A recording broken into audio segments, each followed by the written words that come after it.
Assalamualaikum warahmatullahi wabarakatuh. Halo Sobat Cuan, apa kabar? Semoga sehat selalu dan banyak rezeki. Saya Ian, hari ini hari Rabu, tanggal 25 September tahun 2024. Saya akan melakukan prediksi pergerakan harga market emas hari ini.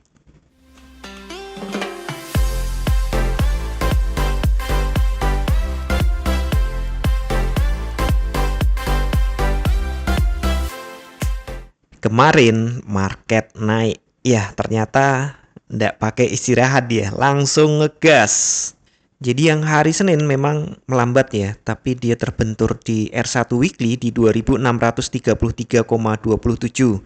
Setelah itu hari Selasa kemarin tembus dan saat ini mengejar R2 weekly di 2668,78.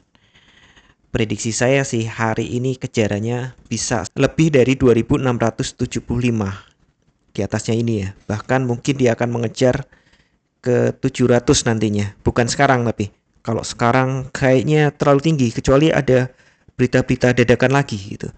Dan sebelum saya lanjut, kita cek dulu untuk kalender ekonomi hari ini. Jam 21 ada new home sales month on month, perbandingan antar bulan diperkirakan turun. Sebelumnya ada 10,6%, sekarang jadi minus justru, minus 5,1%. Kemudian ada new home sales. Kalau tadi month on month, perbandingan antar bulan, ini value-nya, angkanya diperkirakan turun tipis dari 739.000 menjadi 700.000. Ini secara ya, ini adalah buruk untuk ekonomi, biasanya baik untuk emas. Tapi hati-hati nih, ini kenaikan ini lebih pada harapan bahwa The Fed akan melanjutkan penurunan suku bunga.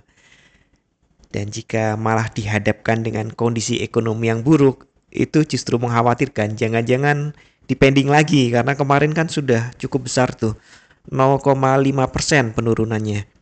Nah, ini saat ini kalau secara fundamental, tentu yang ditunggu-tunggu adalah event besok. Karena besok ketua The Fed, Yang Powell, si Mbah satu ini, itu memang sepuhnya ekonomi di sana ya. Itu besok akan pidato. Nah, isi pidatonya ini tentu akan sangat berpengaruh dengan kebijakan dari The Fed. Apakah lanjut penurunan suku bunga atau pending dulu atau bagaimana?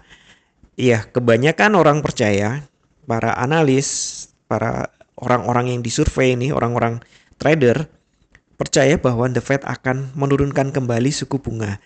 Nah, ini berarti akan semakin mendorong harga emas untuk membuat all time high baru. Ya, untuk sementara sepertinya everyday is all time high. Nah, selain itu ada juga masalah di keamanan, baik itu di Timur Tengah maupun di Ukraina.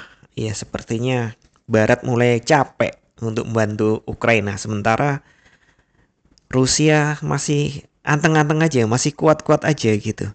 Nah, ini tentu mengganggu sekali, apalagi Rusia ini mulai ngancem-ngancem. Sebenarnya nggak mulai ya, kemarin-kemarin udah ngancem-ngancem. Ini kalau NATO beneran bantu ini, terang-terangan bantu Ukraina, bisa perang nuklir loh ini.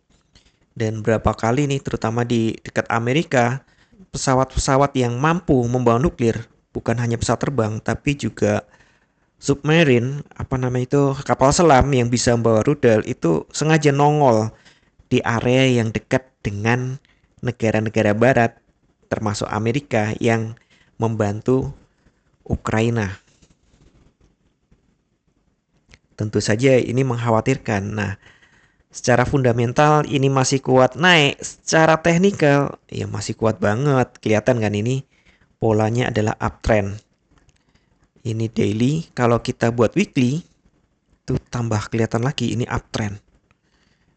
Jadi untuk sementara memang terlihat buyer lebih kuat daripada seller. Kita kembali ke daily dan hari ini lagi-lagi opennya di atas open sebelumnya. Bahkan ini kalau diperhatikan ada sedikit gap kalau di sini. Kalau kita gunakan Wanda ada sedikit gap naik dan ini nekan ke atas. Ini agak unik. Biasanya kalau naik itu kan dia turun dulu ya.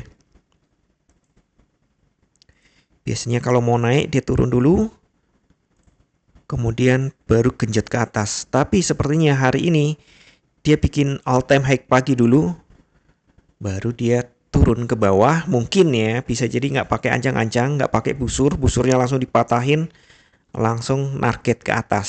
Target pertama kalau secara weekly ini sudah dekat ini di 2668 R2. Hanya saja kemungkinan masih ada di atasnya. Kita geser untuk cek pivot daily saja. Nah, ini kondisi pivot daily. Pivot daily ada di 2638,13. R1 daily ada di 2653,57. R2 daily ada di 2679,63. Sedangkan R3 daily ada di 2695. Saya pikir hari ini kejarannya ke ini 79. 75 mungkin langsung antara ini ya, 75 sampai 79. Di flyer ada keliru, saya nulisnya 3000 padahal harusnya 2000 ya. Nah, sorry.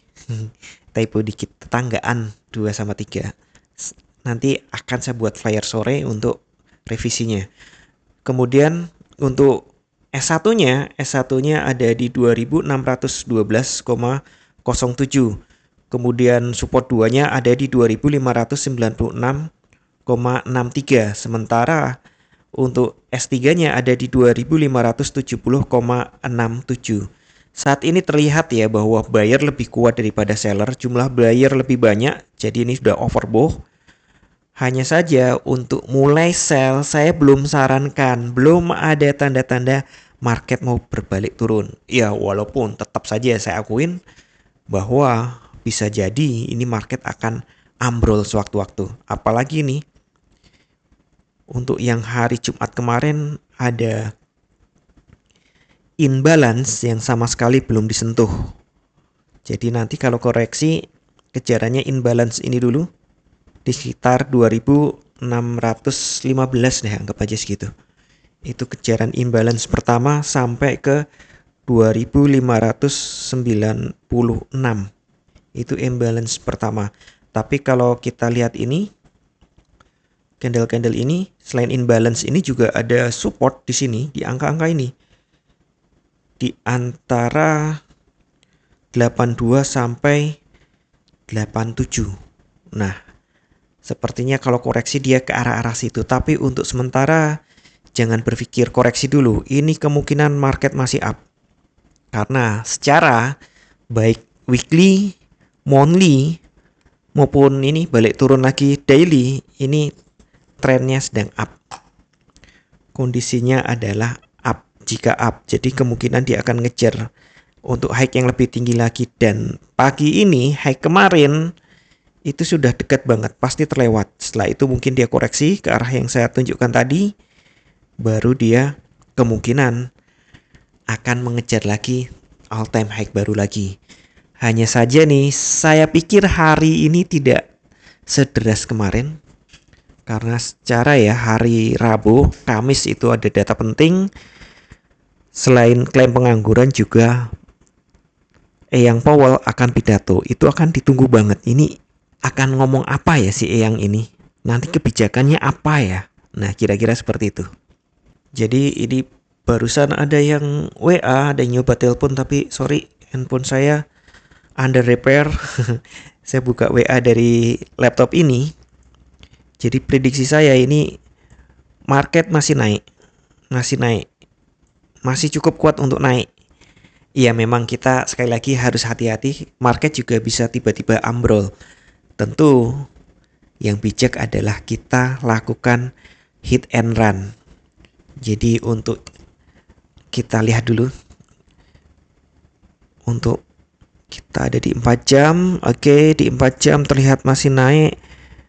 Tapi ya memang mulai naiknya itu sudah lewat ya. Wajar kalau Anda takut buy selain sudah tinggi. Di 4 jam pun tidak ada kode baru untuk buy. Kemudian di hourly juga sangat overbought. Nah, pagi menjelang siang ini di 15 menit sudah overbook. Jadi saran saya, ini saya nggak tahu Anda nanti buka jam berapa, tapi saran saya kemungkinan dia turun ke sini sekitar 40. Kemungkinan kedua atau lanjutannya dia naik. Ya, walaupun tidak menutup kemungkinan, nggak menutup kemungkinan dia langsung ngegas naik. Tapi secara umum seharusnya ada koreksi sedikit. Anda bisa tunggu. Dan ingat ya, namanya trading jangan FOMO. Kalau Anda merasa sudah telat untuk trading, khawatir ketinggalan, ya nggak apa-apa, nggak usah trading dulu. Daripada nanti Anda justru floating. Nanti bilang manipulasi lagi. Enggak, sebenarnya ini bukan manipulasi, tapi emosi Anda yang tergoda, termanipulasi dengan gerakan-gerakan yang ada di sini. Jadi sekali lagi, bijaklah dalam bertransaksi. Atur volume transaksi Anda agar sesuai dengan kekuatan dana Anda dan siapkan money management agar jika ternyata harga bergerak ini tidak sesuai dengan prediksi atau kalau sudah terlanjur posisi terbuka gitu, Anda bisa segera melakukan antisipasi secara cepat dan tepat. Oke, sekian dulu informasi dari saya. Semoga kita semua cuan hari ini lancar, berkah, manfaat, dan tetap sehat. Amin. Wassalamualaikum warahmatullahi wabarakatuh.